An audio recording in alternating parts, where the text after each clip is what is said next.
The first question I would like to ask you is how did you meet Leo Zeff for the first time? I was for a short time in Berkeley. I was that year, I had a scholarship to go to Harvard.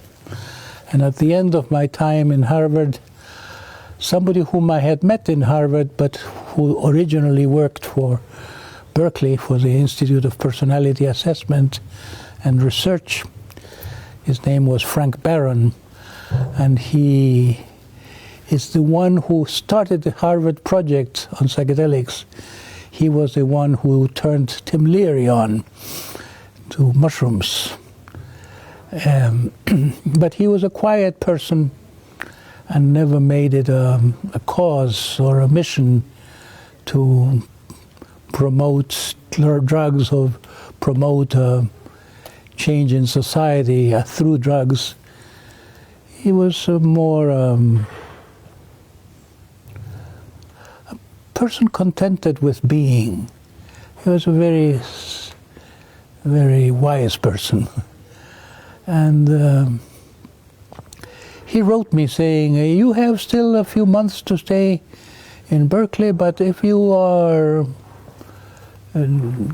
don't have a competing agenda since the academic year comes to an end, why don't you come to Berkeley and you can be a witness of how we do personality assessments.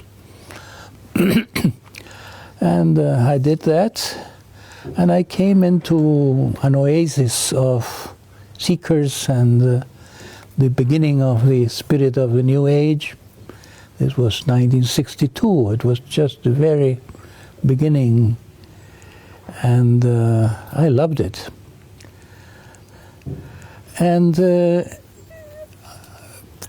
somebody who was interested in me, I don't remember now how I met him, somebody called Tony Sargent, who works at the university, introduced me to Sasha Shulgin. I'm trying to remember. I think it was he who introduced me to Leo Zeff too. It was in his house. He was like a protecting angel for me during that season in my life. He introduced me to people in the area. And I had never had supervised a therapeutic LSD trip. And I heard from friends that this was a very good person to go to. I met him socially. I asked him whether it would be possible to have a session with him. I had a very short time to stay in Berkeley before leaving, coming back to Chile. It was only in the last day before leaving the country where I could do it. And at the time, I had received a letter from my girlfriend in Chile. I had never had a deep relationship with her while I was in Chile.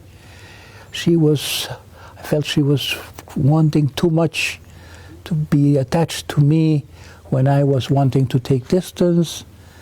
Our times were not right. But in the distance, I felt I had sort of grown into her, or she grown into me. And she sent me a letter where she said she's accepted a scholarship to go to Canada. So I was losing her. Instead of finding her in Chile when I came back, I felt she would be gone.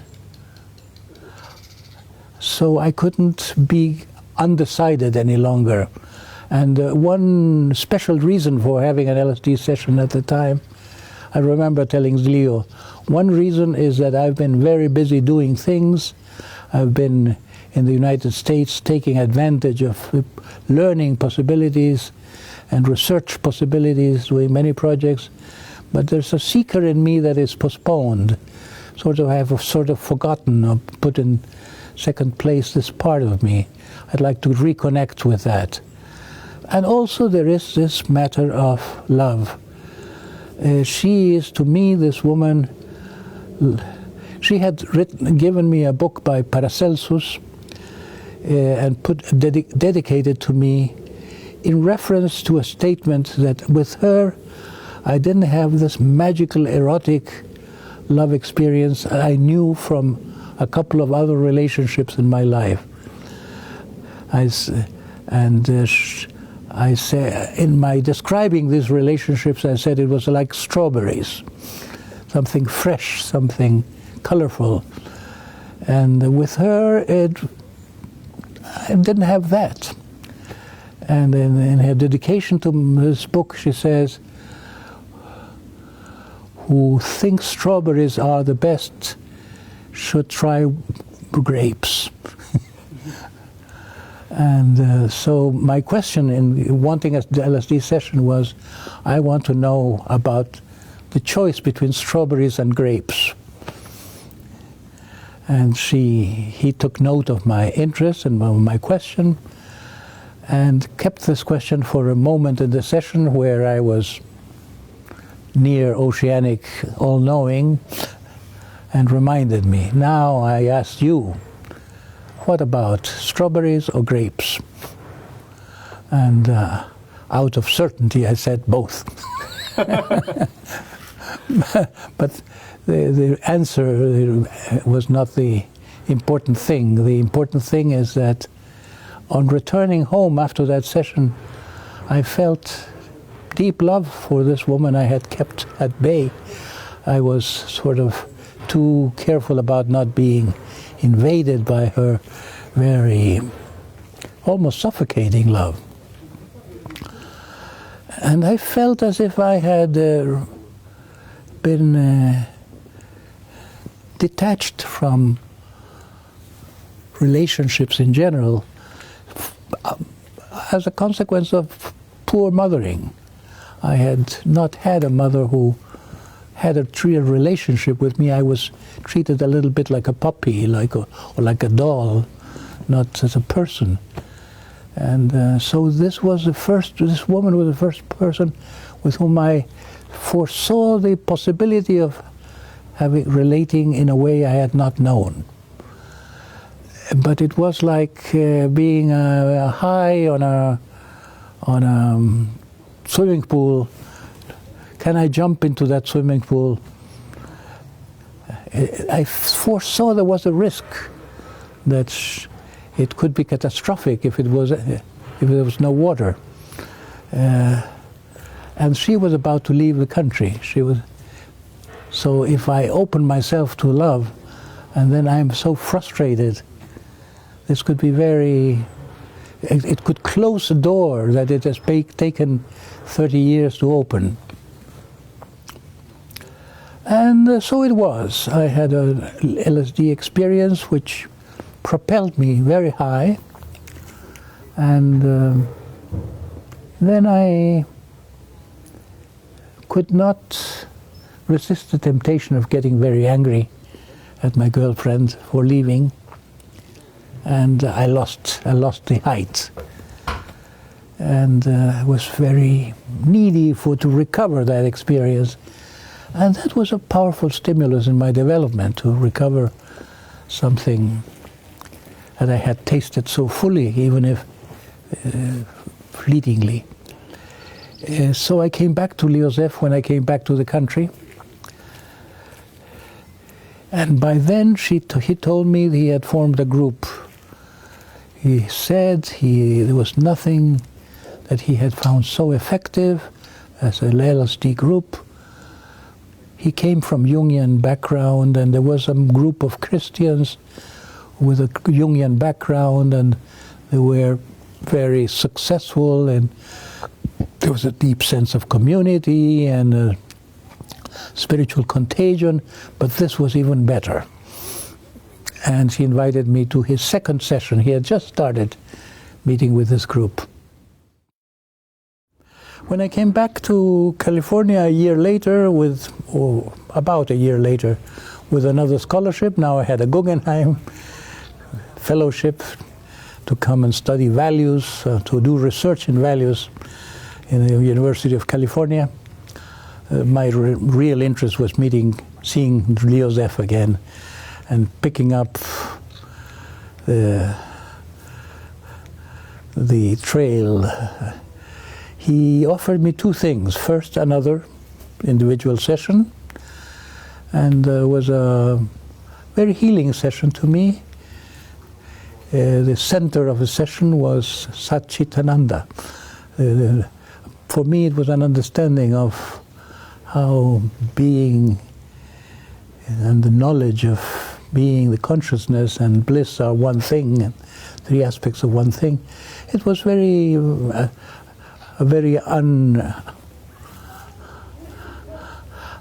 experience unconnected with my problems. And of what I remember now of that experience, aside from that basic insight into the old Indian Trinity, was that every time I went to the bathroom, to the toilet, I saw my shoes at the door, and my shoes were very beautiful. And my shoes were normally not particularly beautiful, but now they were a little exaggerated in the turn of the end of the shoe, like in Arabian Tales, these shoes, like had turned into a little bit magical shoes, archetypal shoes. They were very beautiful. And I remember that this lasted for several days, that I could remember another way of looking at my shoes, and it was another way of feeling about my life. It was a little bit beautified by an inner harmony. But soon after that, this was like preparing me, getting rid of the extra suffering or of this turmoil I was in as a result of this broken relationship, and making ready for the group session.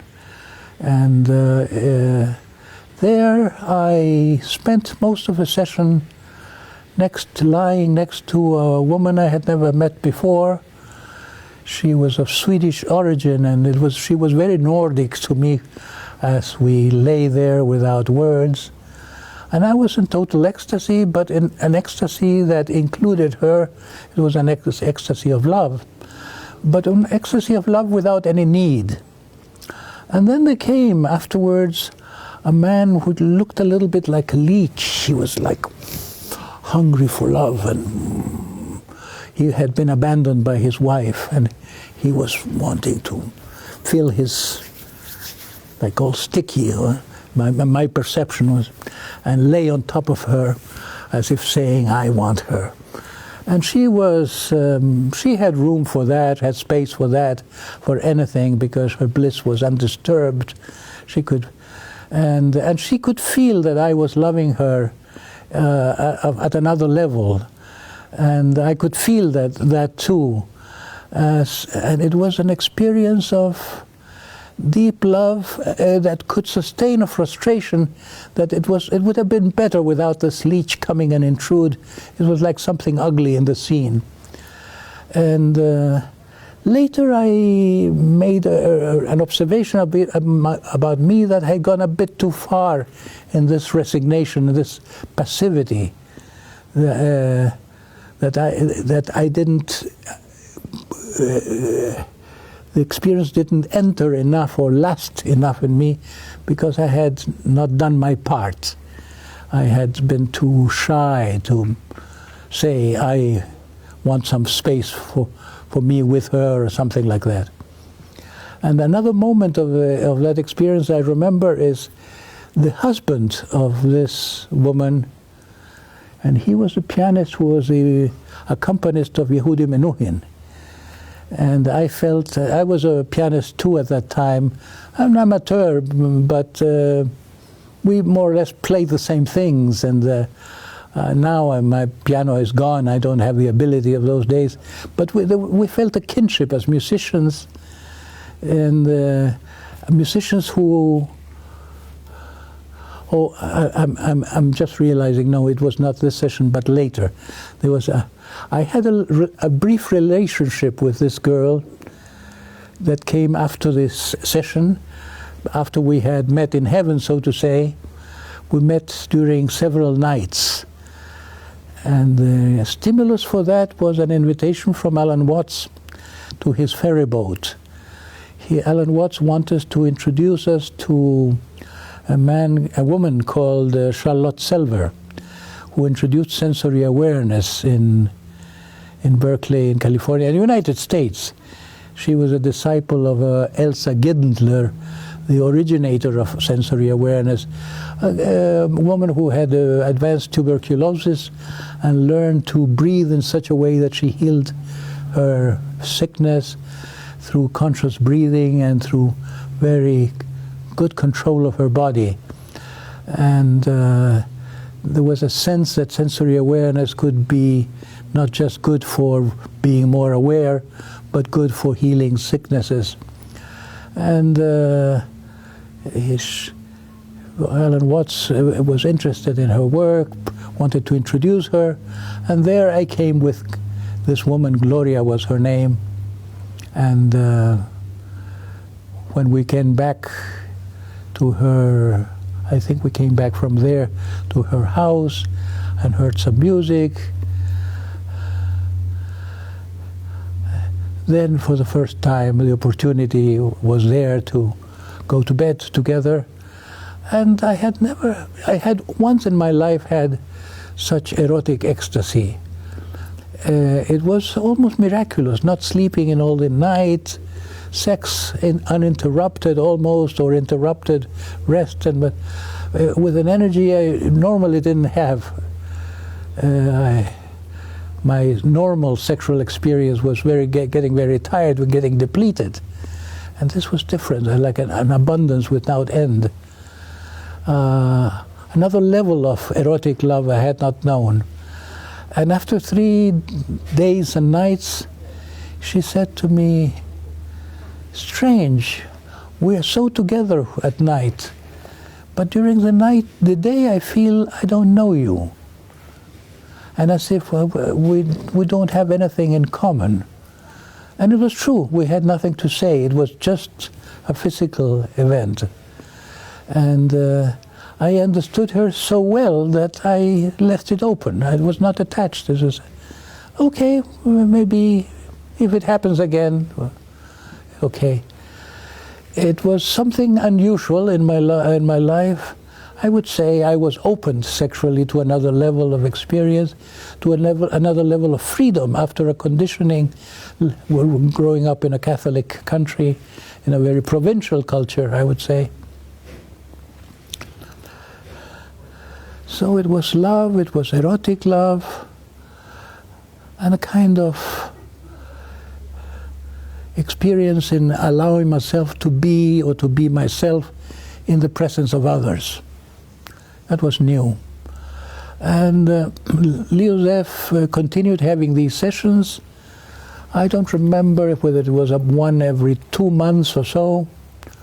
So I had a number of sessions while I was in the country with this fellowship. I didn't develop a sense of admiration to Leo Zeff, but he was not pretentious. He was somebody who made it possible for other people to have this experience. Sometimes he got a little pretentious in introducing the sessions. He read a little bit from Gibran, and that was good. But one could feel he was tempted to become like the master, but it didn't go very deep. He mostly was somebody, a good friend who distributed drugs because he had access to them, and he had an ability to let it happen by itself.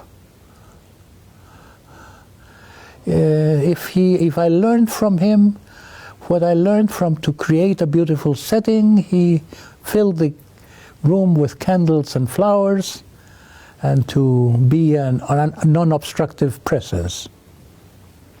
And he was very practical, very earthy. When it was time to eat, invited people to have dinner.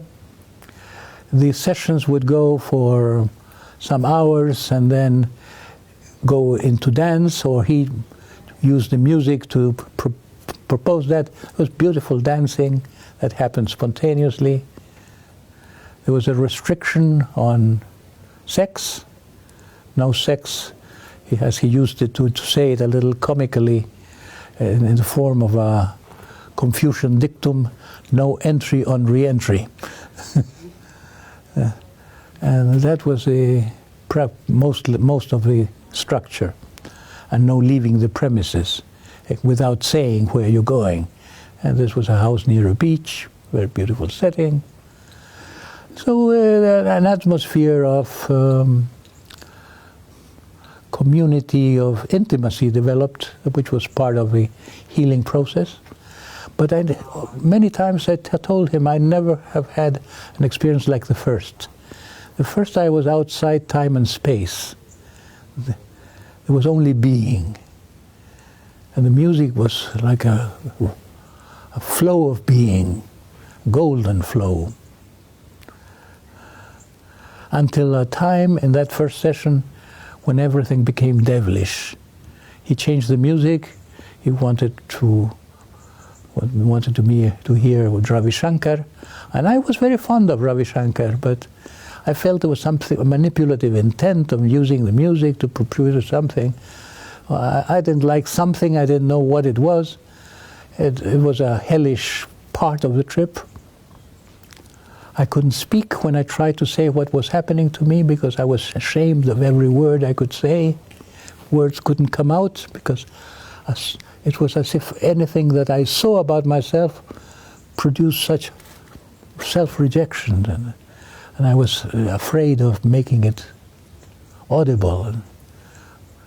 And then at a third period, a period of all rightness, which sometimes happens. Psychedelic sessions, naturally, it's the best when you're back and you integrate everything. It was something like a first session with Leo Zeff, something like the summit of something that I tried to get back to and never could quite get back to that summit until on my own I had an experience not with LSD, not with MDA. I was the first to take MDA, I will tell you later, but with Harmaline. With Harmaline and a small amount of LSD. And I was in the same room with LSD in the Leo Zeff office, which he had loaned. He was out of town, and he let me use his office for this self-experiment. And this was another summit, the ayahuasca experience, I could call it, even if it was not ayahuasca, it was Harmaline. That was like of a different order. I called it being a healthy animal, but it was more than that. This was another pillar in my life, another blessing that came into my life. But the LSD history was one of relating to another woman who I met in this group. And I was so fond of her, seeing her spontaneity and her joy in movement. And she had been left by this pianist who was now with Gloria. And so I moved from Gloria to this other woman who was now without a partner. And it was very easy. It was just very natural because we were both inwardly naked from knowing each other in such a sincerity. I started a relationship with her after I took the Harmaline experiment in Leo Zeff's office. I was alone, but it was Leo Zeff's advice that when anybody takes a session, to have somebody who picks you up and takes you wherever you need to go, not to leave it open-ended what happens. She was very careful about such details. So I had asked Marilyn, as friend in the group, please pick me up when I call you, be ready to pick me up. And I went to her house, and I stayed not only that night, but I stayed for the next night, and for the next night, and then she started to make room in her drawers to move my clothes from the hotel in which I was staying in Berkeley. and I stayed with her for years, and I married her. So it was a psychedelic after effect that I met a woman who had a very good relationship, because it was based in openness. We also shared Gestalt groups. We had no secrets. But I've spoken a lot without answering much of your question. The question was how I met Leo Zeff, and I've gone into a little bit of what experiences I had with him. If I want to close this answering to the question and saying what Leo Zeff was in my life,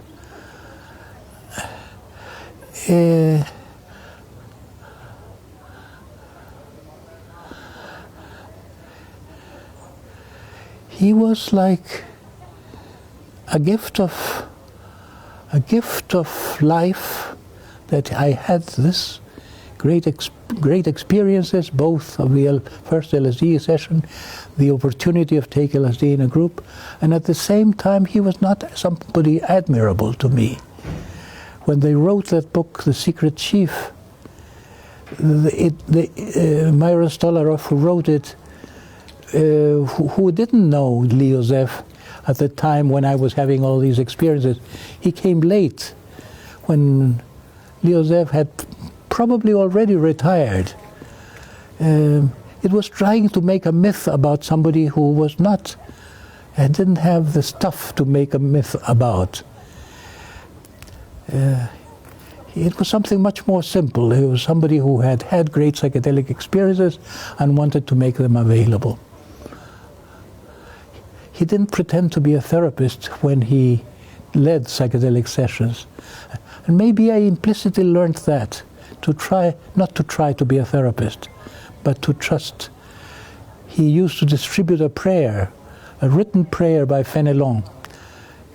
And I don't remember by heart what it said, but it says, "Lord, give me what I need and I don't know.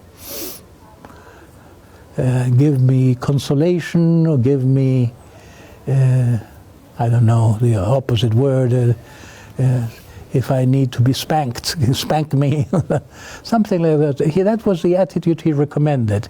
He had trust that something higher operates, that we get what we need independently of our efforts or the attempts of a therapist. The only thing he did personally was to spend a few minutes with each person in the group under the effects of LSD, face to face. And of course, we all know what happens. Devils or angels manifest, and you learn something about it. Would you say that the way Leo Zeff was working somehow inspired the way you have been working with ayahuasca afterwards? Well, there came a time when I told him about ayahuasca, and he introduced it in his group. And I was not working with ayahuasca in the United States. I was very careful about not wanting to do illegal things, since I was under sponsorship of the Guggenheim Foundation. I didn't want to I felt also vulnerable in other projects, and I didn't need it because my life was so full of things to do. So yes, I shared the ayahuasca.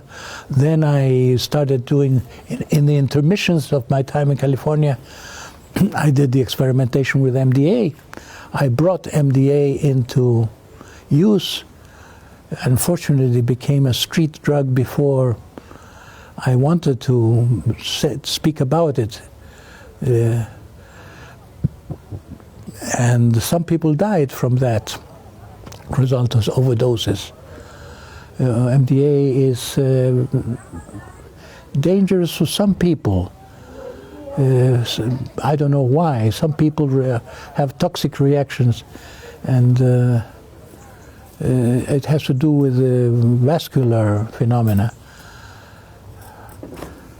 So I always was very careful in giving MDA to try it, minimal doses and increase little by little until I knew it was okay. This person is not susceptible to this convulsions and other things that can happen. But when it became known, then there were accidents, and it was very quickly forbidden. But of course then came later, much later, ecstasy, which is the same as MDA. It has just a small difference in the molecule. And Sasha Shulgin and some people tried to present it to the world as something completely different. They described it as MDA, as something that is not a real psychedelic. I had called it a feeling enhancer, a feeling optimizer, because it leads you to either ecstasy or to pain, a kind of pain that is as conducive to healing as the ecstasy, or more. So it was like, to me, a microscope to look at what happens in the realm of feelings. And they claimed for ecstasy these properties as if it was never heard. And they even falsified an interview of mine with a journal, with an American newspaper. And it was not me who spoke, it was Sasha Shulgin who spoke for me as saying certain things. There was a kind of politics about ecstasy. But it was a wonderful thing that a chemical modification of MDA could make it into something not dangerous. So without seeking it, it seems that just by being at the right place at the right time, many things fell on my hands. The discovery of the effects of harmaline. Harmaline was not known to be a psychedelic. Harmine was proven not to be a psychedelic by itself. I tried harmaline. It was a weak psychedelic by itself, except for some people, except by vein, injected in the vein. But then if you mix it with DMT, if you mix it with a few other things, then it's a different thing. And I didn't understand at first that it had to be mixed with something else. But I knew it was a very important experience for many people. And so it fell in my hands to see something that people don't understand even today about ayahuasca. They say it's a kind of weak LSD, a substitute of LSD. Not so. It's a completely different thing. It introduces a different quality in the psychedelic experience. But that's another subject. With time, I became distanced from that group, but that group continued to carry out experiments with MDA, or not experiments, because therapy with MDA, and at last with ibogaine. I had introduced ibogaine. It's another story. I can tell you that story. It's a curious story. I realized ibogaine was interesting because of an encounter with a missionary in the Congo, a French missionary. And when I told him about shamans that become tigers and who sometimes are perceived by others under the influence of ayahuasca as tigers, as jaguars. And there are stories of shooting a jaguar and finding the bullet in the shaman. He says, but that's just like in Africa. The wizards there become lions. They are perceived as lions. And there is a story about a bullet being found in a shaman when it's a lion that's shot at. That brought me to see what plants do the Africans use. And that's another story. But there was a time in my life when it was as if things fell on my hands providentially. And I had a vocation for chemistry that didn't recognize as such explicitly. There was nothing I had a quarantine, 40 days in bed for typhoid fever when I was ending my first year of medical school. That was a cure for typhoid fever, 40 days in bed, even though there was an antibiotic that was used. And during those days I read organic chemistry. I've never heard a story like that, being so passionate about organic chemistry. It was an aesthetic pleasure. Kabbalah and organic chemistry was my two subjects at that time. And I'm losing my thread. What am I about to say? Something providential, like all these discoveries, introducing things. And many times in my life I have like sown something and then leave the cultivation to others. Ibogaine I patented with the owner of a laboratory that exploited ibogaine without knowing that it had the psychedelic properties. It was in the pharmacies in France under the name Lambarène from Gabon. Lambarène, it was used for convalescence, as a fortifying, as a stimulant for people who have the weakness of convalescence.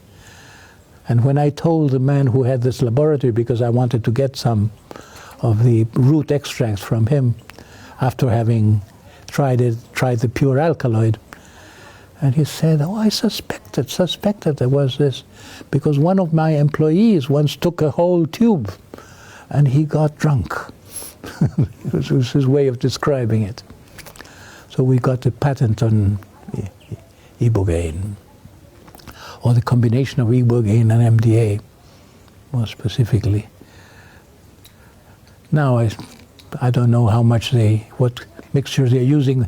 Has become a very expensive treatment, ibogaine, in the world now. There are many centers are a great business in curing drug addiction. And I don't know whether they mix it with MMDA or MDMA, but it works very well with MDMA and perhaps with other amphetamine derivatives. But I left Chile at that time and I became an immigrant to California and then a citizen of California. So there was a long time I was not doing anything with psychedelics, and I had plenty to do.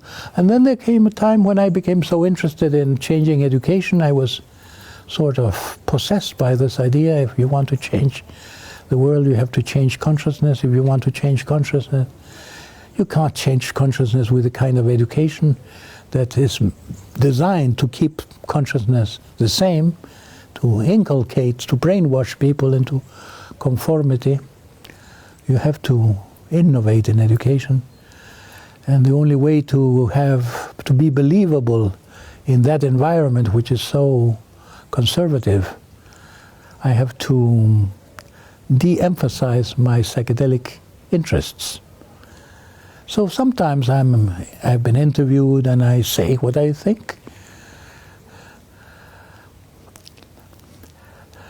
And when I wrote the ayahuasca book, I felt it's time now that the climate is changing, it's time to call for an international school for training people to use psychedelics, to amass, to collect the knowledge of shamans, with knowledge of therapists, knowledge of those people who have been brave enough to keep doing things in spite of it being hidden.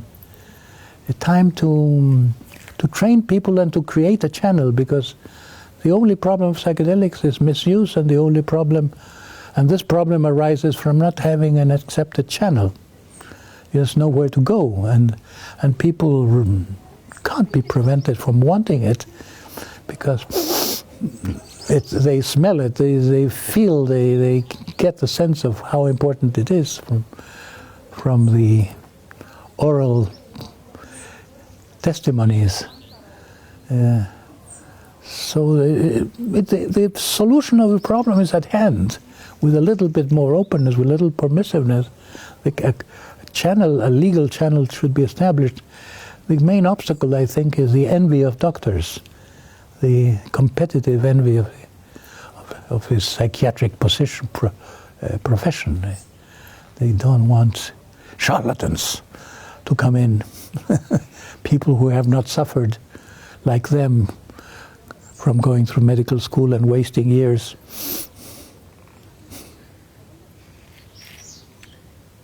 is a sentence by Groff in the introduction of your book, The Healing Journey, that I would like to read you and ask you to comment. And Groff is speaking about particular pathogens, that kind of substance you describe in The Healing Journey.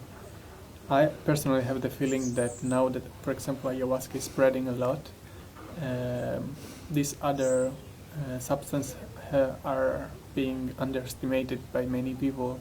They have some quality that it's unique that many people are not aware of. Exactly. And there is a sentence by Groff that I think is very interesting.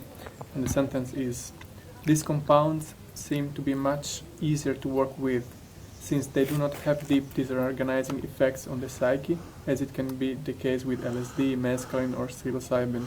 The condition induced by these drugs can be exploited for depth analysis, but they are much more easily manageable both by the patient and the therapist.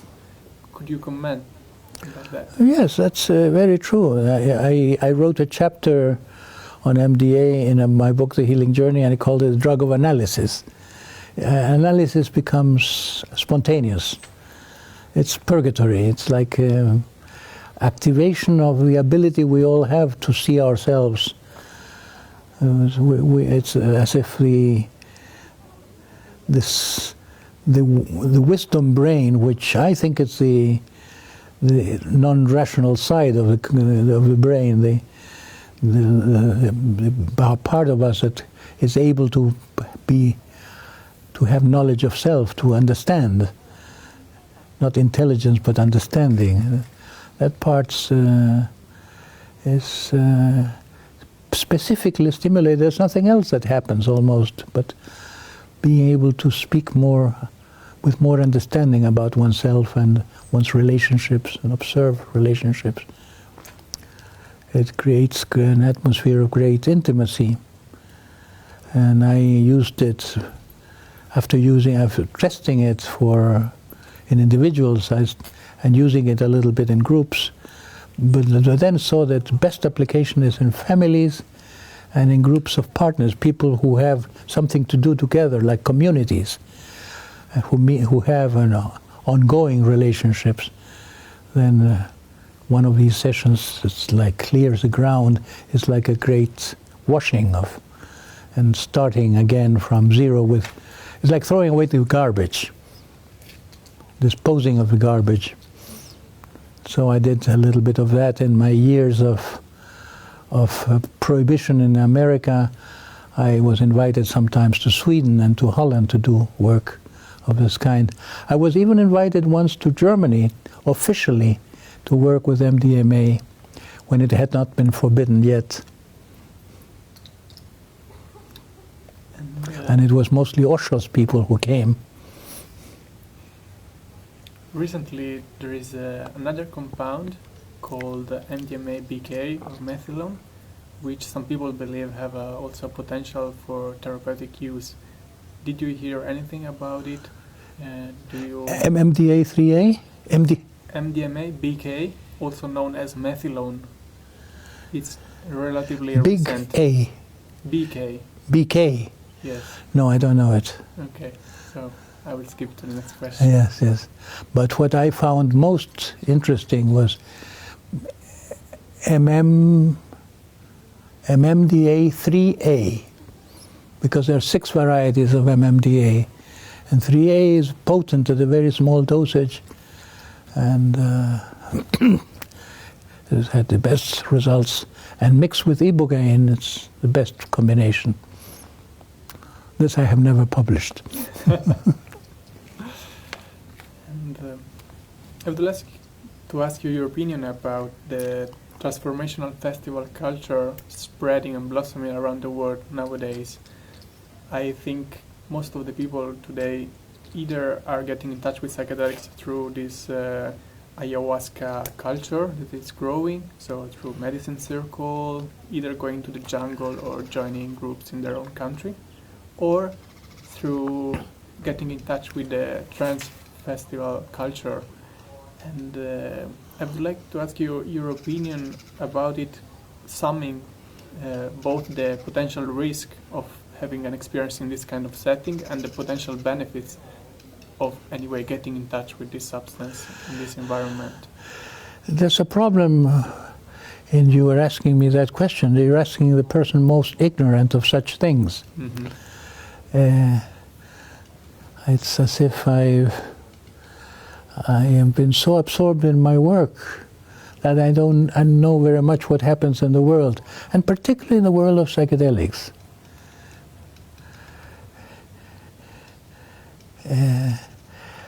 I have a bad opinion of raves.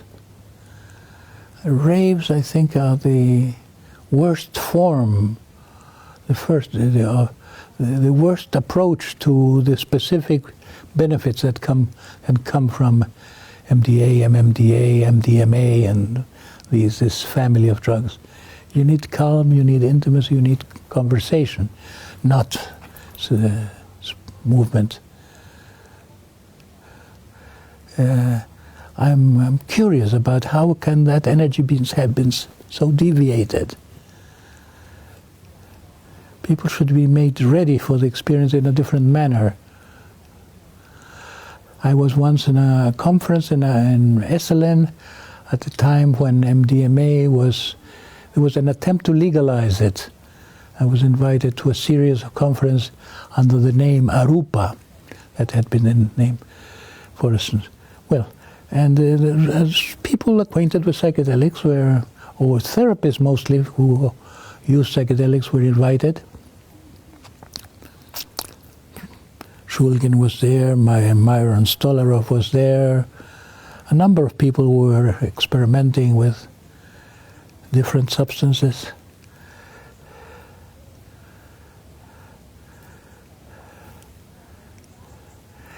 The prevalent idea was that there was one way, which was the best way to use MDMA, and was with earphones and relating only to the music.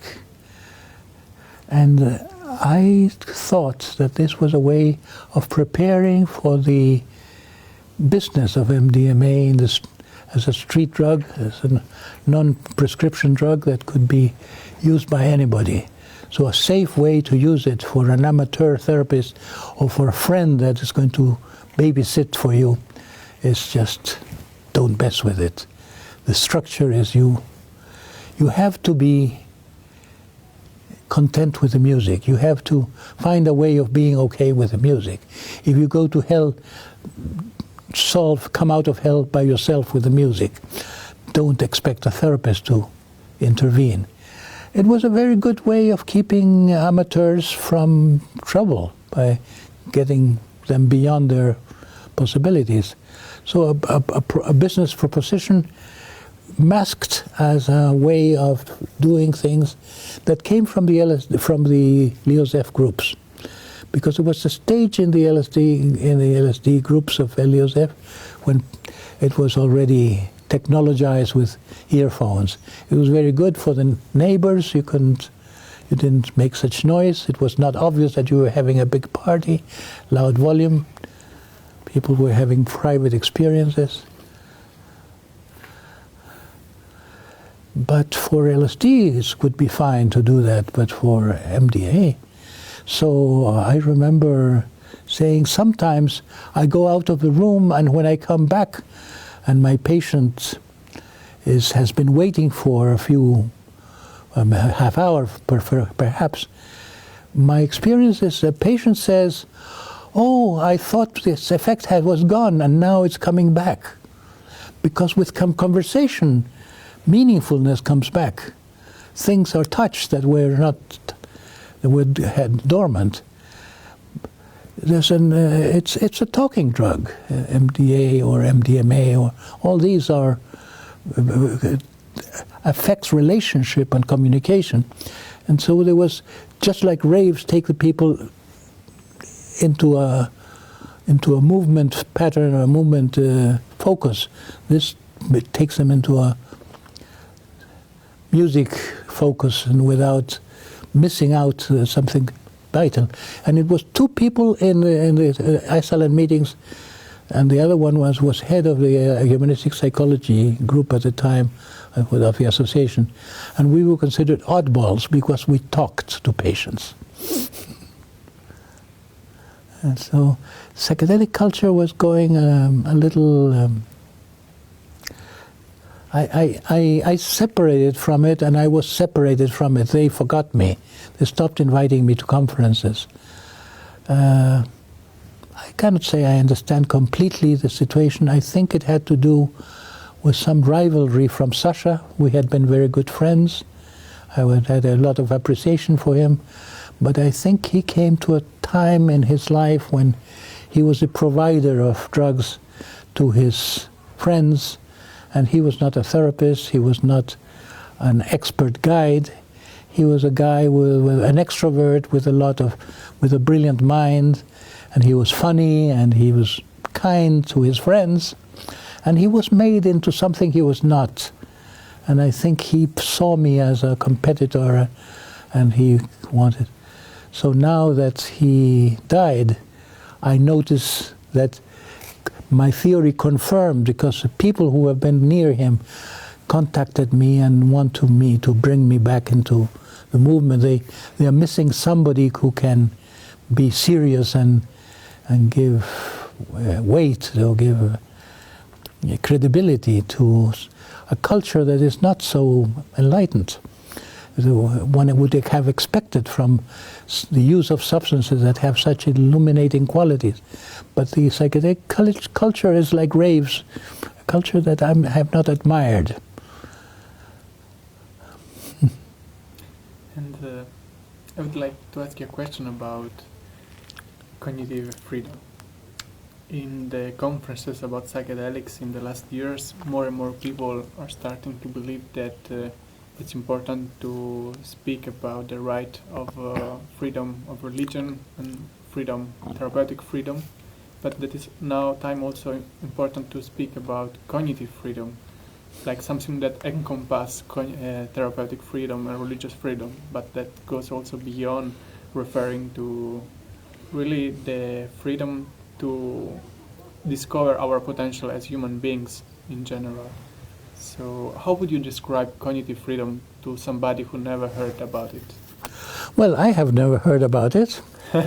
I have exercised it, but I cannot say that I heard that expression before. I sympathize with the idea of not having a repressive environment cut your wings, of course. I am a critic of the patriarchal order. I am a critic of civilization as we know it, because of its implicit authority in the service of conformity, as an implicit oppressiveness. At the same time, I cannot say I completely sympathize with the idea that drugs should not be controlled in any way, in a world that has laws, that has a way of functioning. The hippie impulse to have drugs sold over the counter, or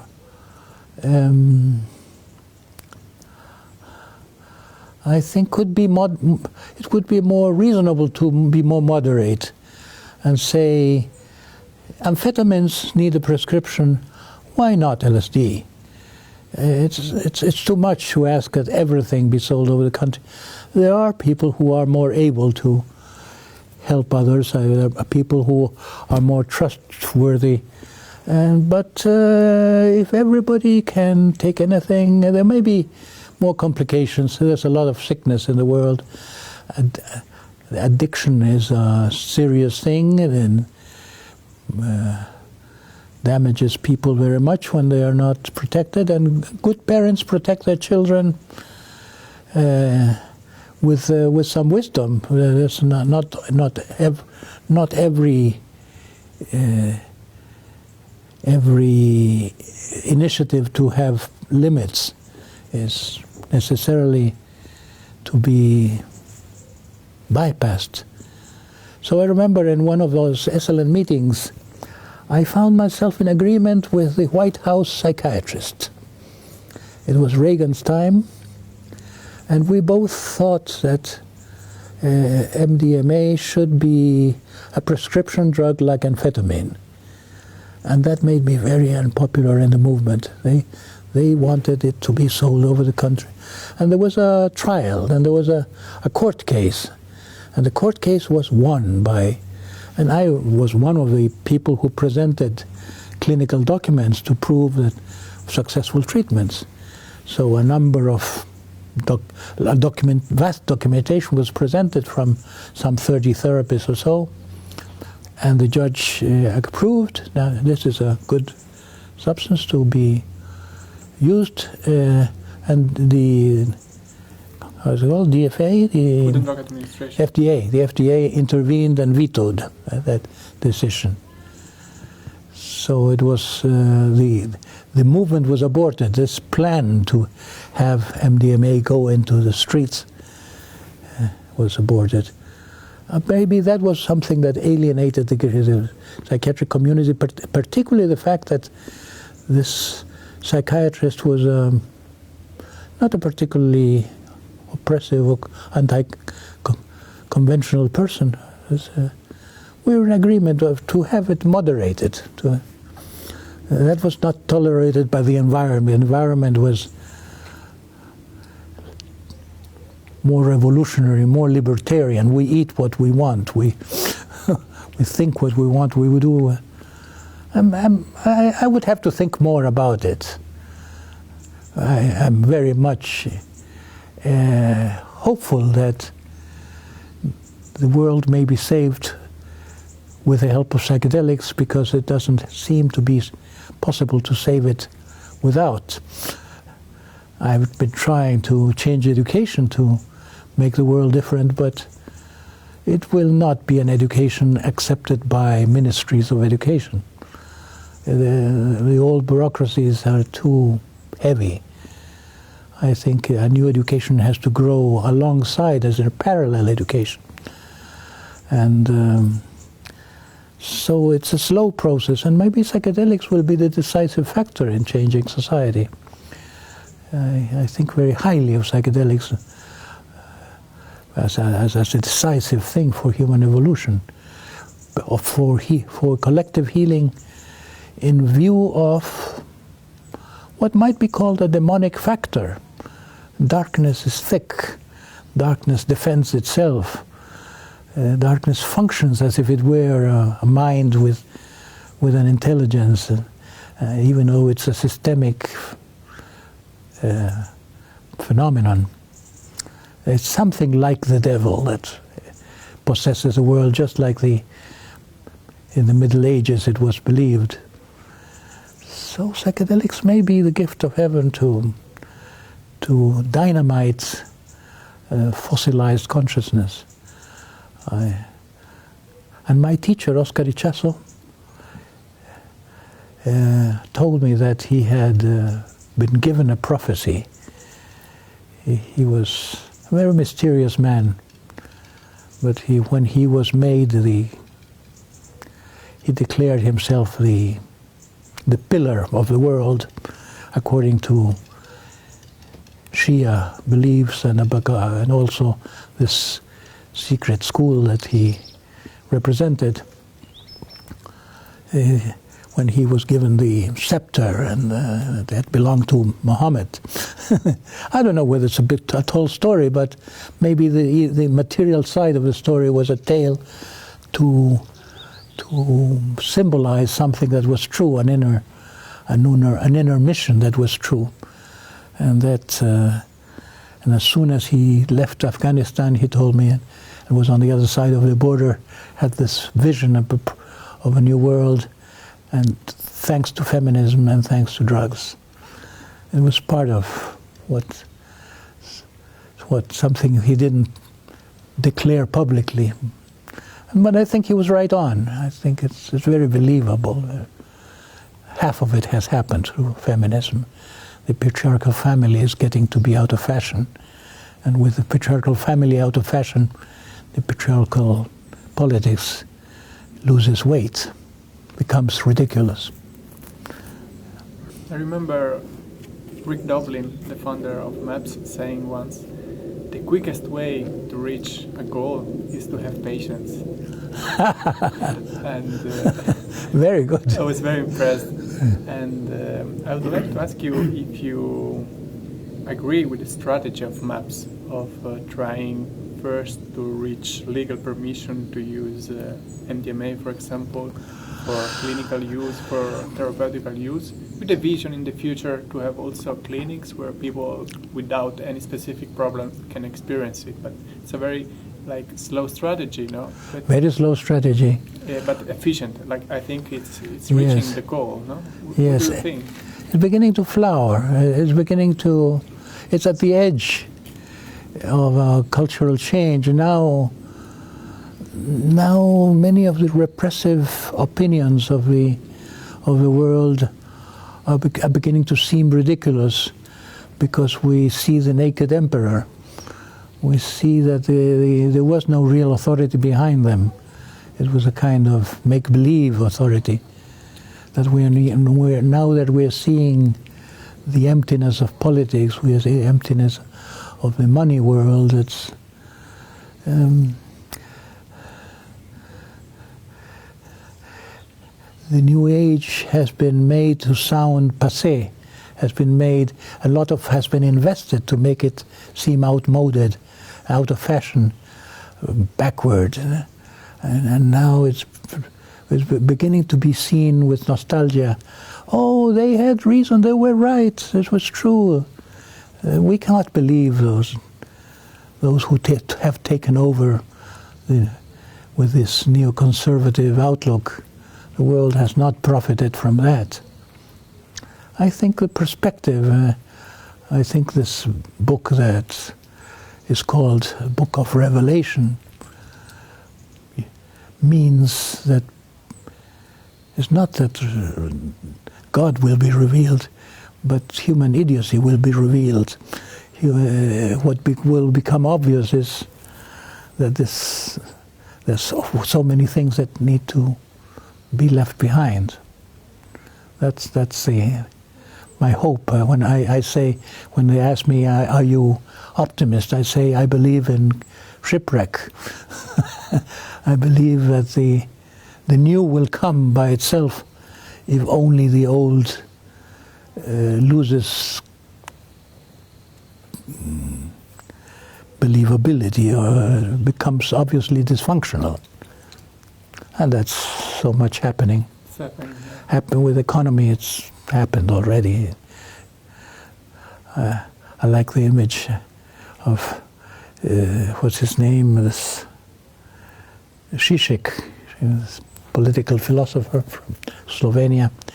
He says it's like the Tom and Jerry, or the cat and the mouse, that one is persecuting the other, and the mouse goes over the cliff and keeps running and then realizes there's nothing below his feet and then falls.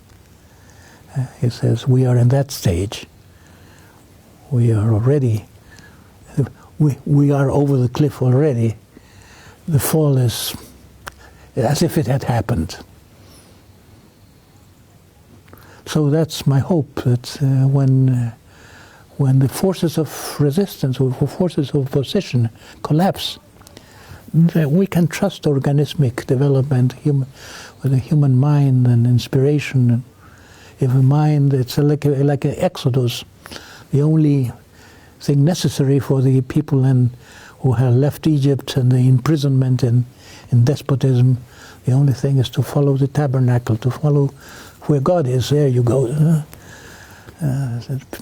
People who are attuned will find a way. I think that's our survival. Yesterday I was watching the TED Talk by Ethan Nadelman, the founder of the Drug Policy Alliance, and he was giving this beautiful lecture in Rio de Janeiro about the fact that prohibition is falling apart. that it's becoming obvious that it's not working, the war on drugs is not working, just producing harm to everybody, both people who use drugs and people who don't use, just waste of money.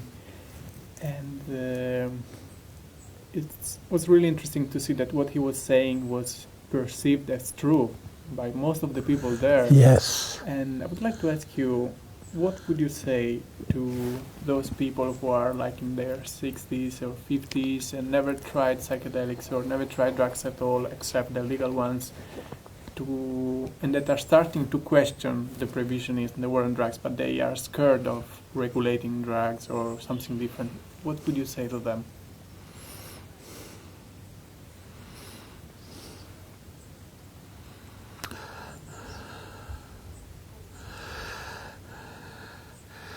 Drugs have come into our awareness in the modern world as a problem, but before that, they were always linked to spiritual traditions.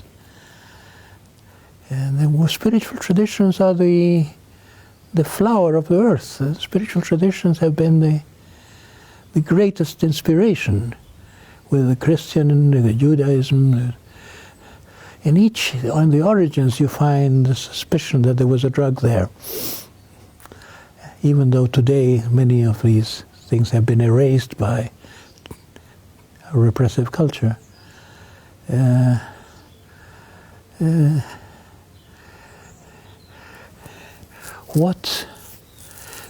is psychophilia and psychophobia.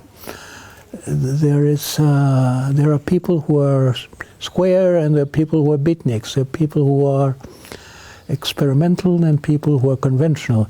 There are people who are exploratory and people who are afraid, temperamentally or like Gordon Wasson used to say, mycophilic, mycophilic, depending on the attitude to mushrooms. But it's not just mushrooms. It's the unconscious and the other.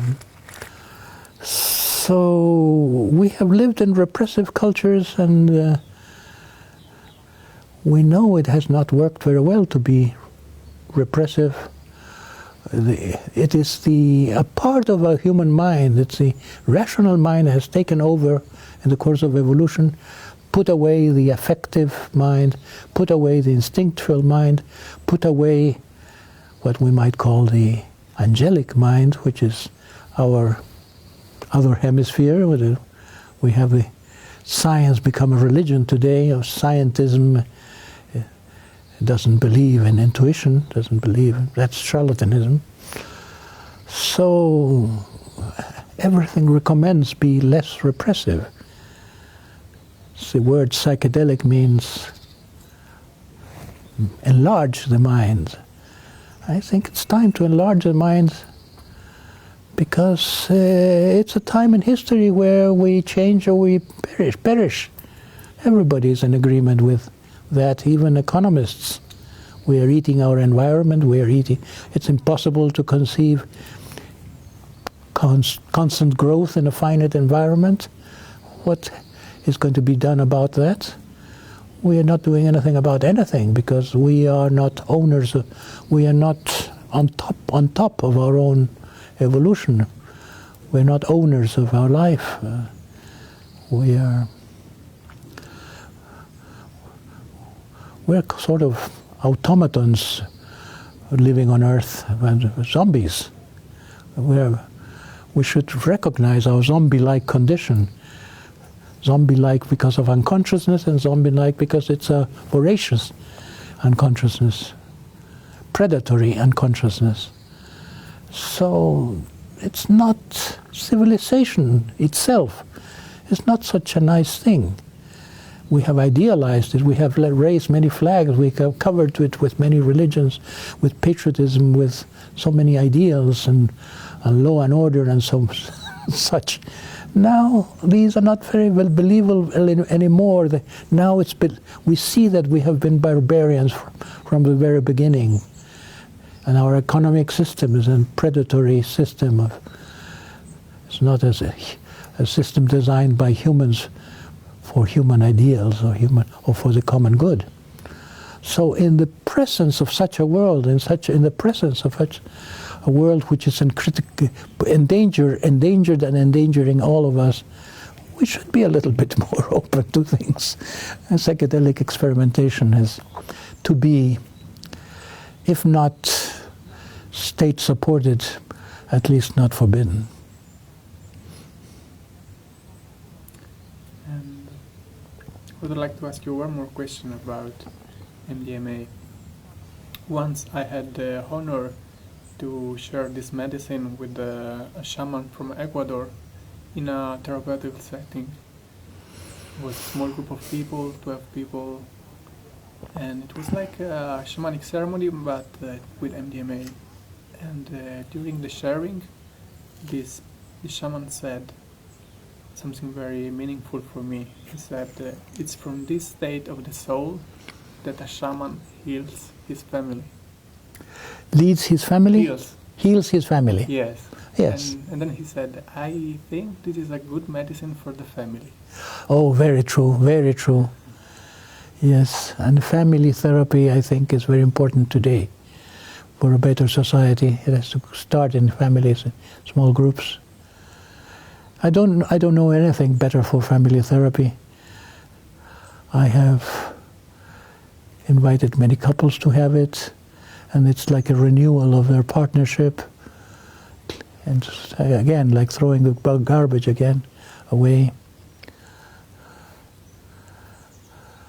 I had the impression that MDMA can have both the unique quality that you related in your book with MDA and with MMDA. Also this quality of the being in the present. Yes. Completely, fully in the present moment. Unless you need to go back to relive something and get free from it and then come back and be free. It's like I wanted to be when I used MDA, I was in my Gestalt apprenticeship and I wanted to have people be in the present and they would go back to forgotten things and traumatic events. And then I realized there's such a potential in MDA to do regression.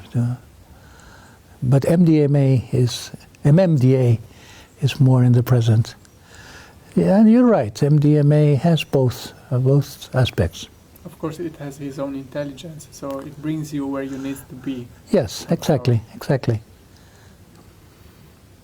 Anyway, I find very interesting that this medicine has this quality that we can really learn in our life to have in our everyday life, to really be able to enjoy the present moment, to really be in the moment. And this is something that we can really learn. There's something you say in your book about we learn to read like reading, and we learn to go to bicycle going with the bicycle.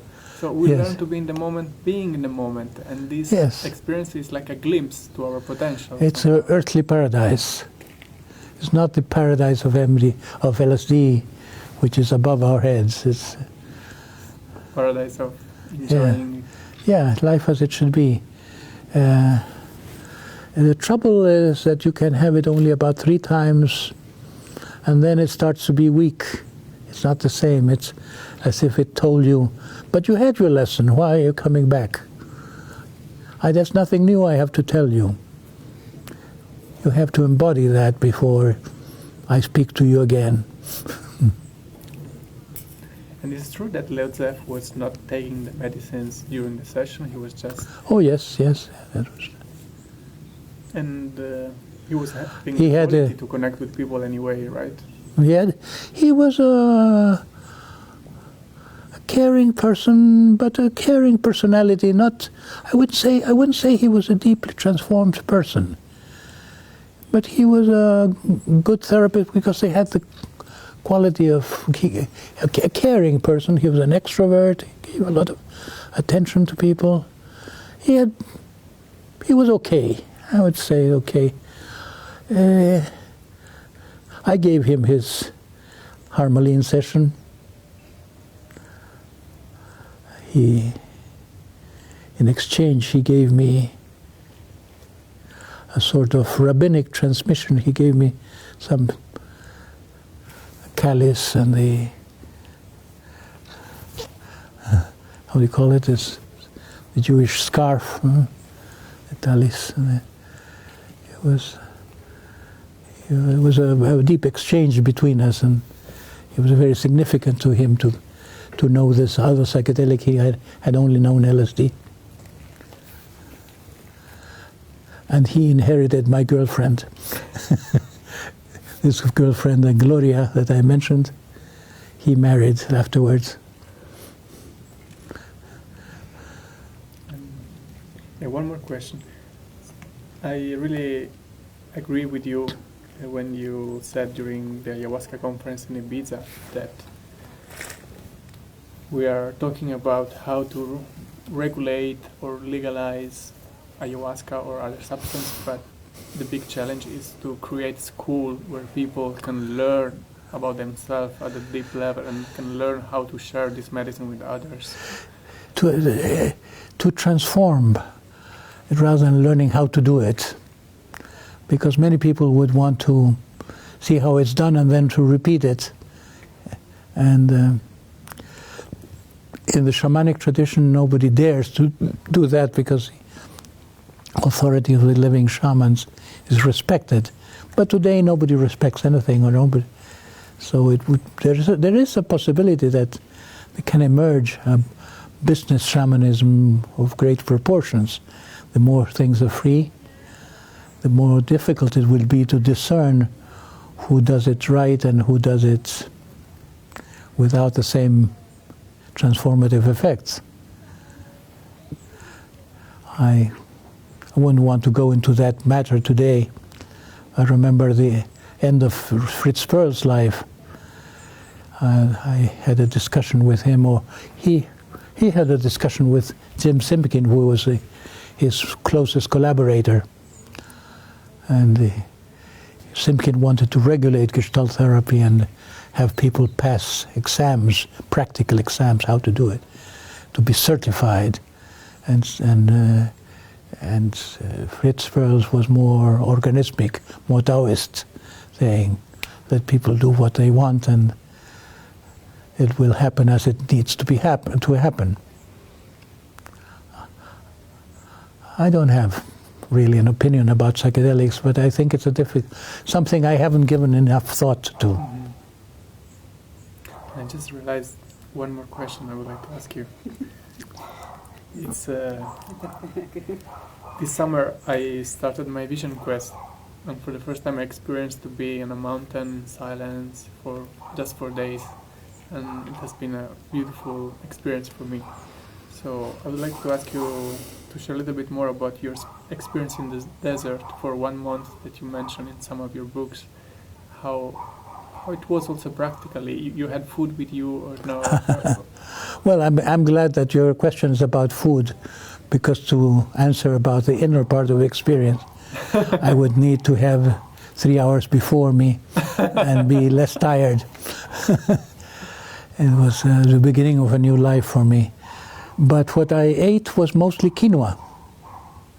And it was brought to me secretly by somebody from the group in Arica. I was not so far away in the desert that somebody could bring to drive there. I tried to drive there with a taxi years later, and I was surrounded by soldiers from the whole horizon. They started to encroach on me, pointing at me with their rifles. I had come into a military zone, and I was very threatened.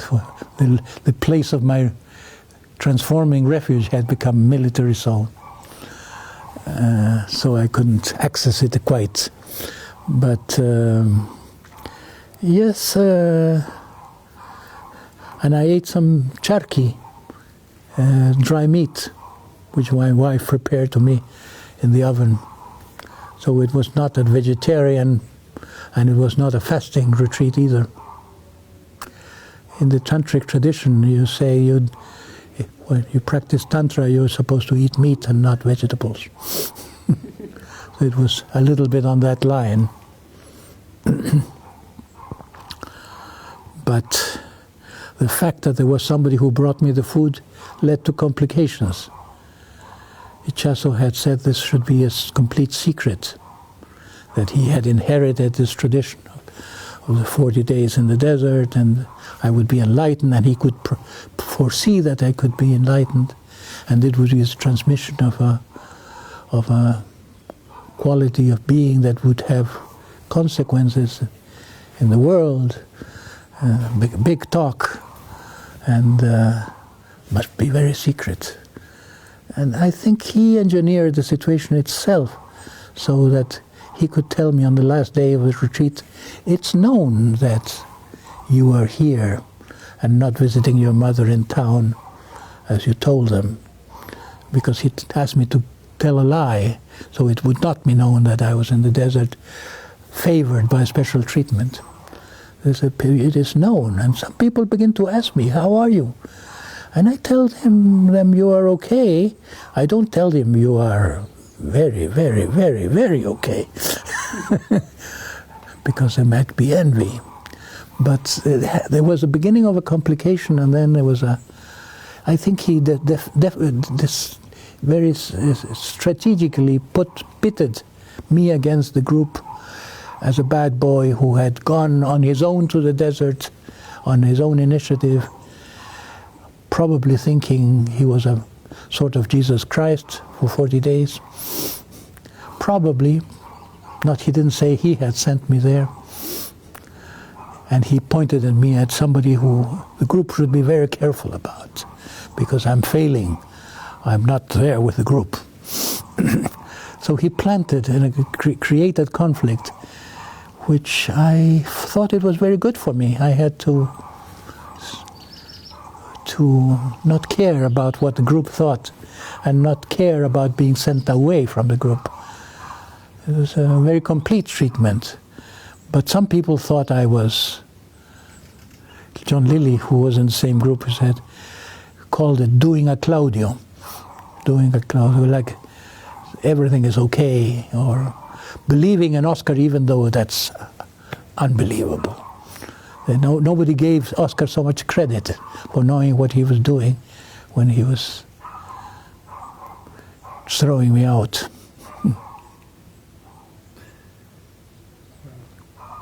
I'm really grateful for this time together, for this interview. It's a very long interview. I don't know how you can display this. We'll sort it out. Thank you. Thank you.